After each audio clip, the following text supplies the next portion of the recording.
everyone, happy Monday and welcome to today's edition of Dana Speak. Today I am going to talk about something that came up in an I Am Perspectives girls meeting, girls chat. And Jane Doe is getting married soon. She's engaged. She's been engaged for several years, but her fiance cheats. They've never had a monogamous relationship.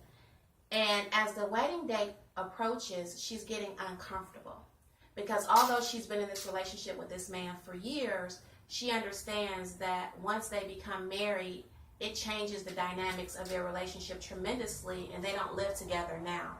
So she's thinking through the logistics of what married life is going to be with a man that is not emotionally and physically connected to her holistically, in a holistic way.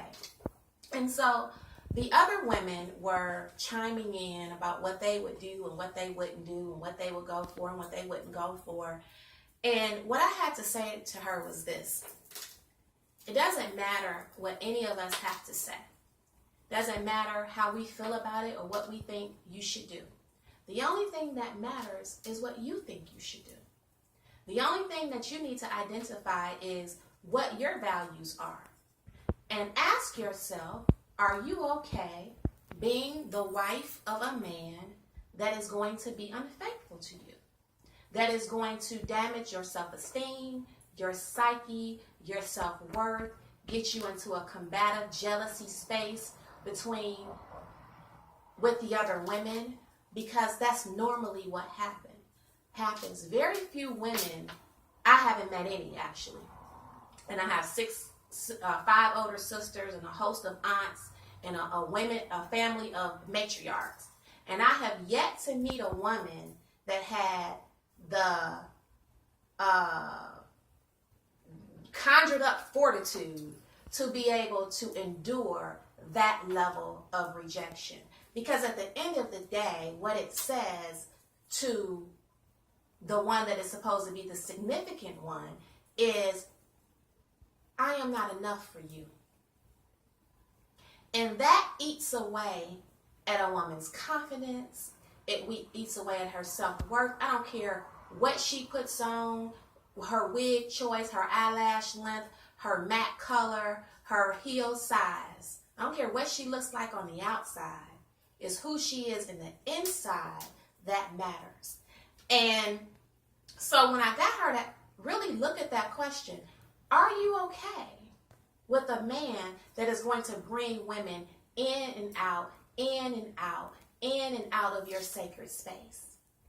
And if you say you're okay with it, then your actions are going to have to line up with being okay with it. But something about this tells me that you're not okay with it. Because at any given moment, if you start to go through his phone, if you start to ramble through his pockets, if there's criticism about not being home enough, being away too much, being over here and being all over there, that then is going to put pressure on him to be something and be somewhere that he doesn't want to be and be somebody that he doesn't want to be.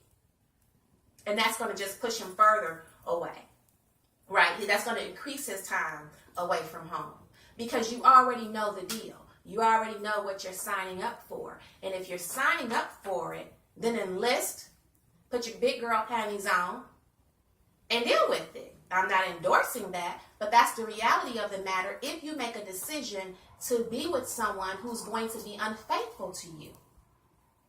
That's just real talk. And if you're not okay with somebody being unfaithful to you, then don't be in a relationship with somebody that is not committed to being monogamous. It's just that simple.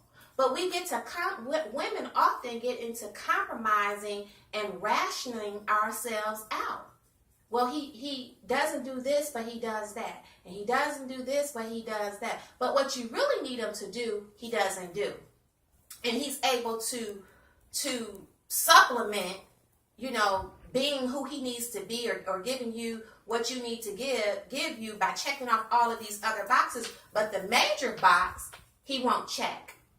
And so we have to decide, and it's perfectly okay to say no. You know what? You're not the person that I want to spend the rest of my life with.